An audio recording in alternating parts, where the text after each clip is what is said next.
All right, squint your eyes for this one. Bruce saves $1 each week. His brother Len saves $2 each week.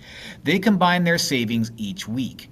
Which coordinate grid represents the total amount of money in dollars Bruce and Len save over time?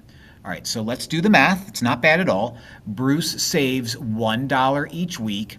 Len saves $2 each week. So we can make a quick little table where we have the week and we have the total amount of money. All right, so in week 1, Bruce has his $1, Len has his $2. $1 plus $2 is $3. So they both save $3 per week, which means week 2 is going to be $3 more, a total of $6.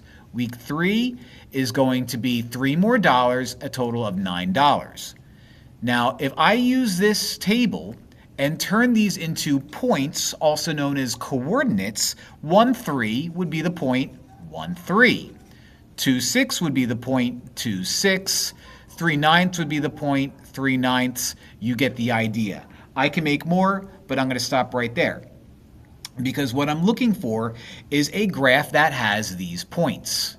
All right, so looking at these graphs, and this is where it gets tricky, they go by even numbers only, 2, 4, 6, 8, 2, 4, 6, 8. So I'm looking for a graph that has 2, 6 on it, and if it doesn't have 2, 6 on it, I'm automatically done with it. So the graph that has 2, 6 on it means I would look for a point where I go right 2, up 6. So right 2, up 6. Well, hold on. Let me get my different colors out. Right 2, up 6 would be here. So it can't be A. All right, let's go to B. Right 2, up 6. Well, that would be here. So it can't be B. Right 2, up 6 matches up with C. So C has promise. Right 2, up 6 would be right here. So it can't be D. So the only one of these that would work would be C. And if I wanted to just double check and add more points, I could. But since C worked for 2, 6 immediately, I'm good to go.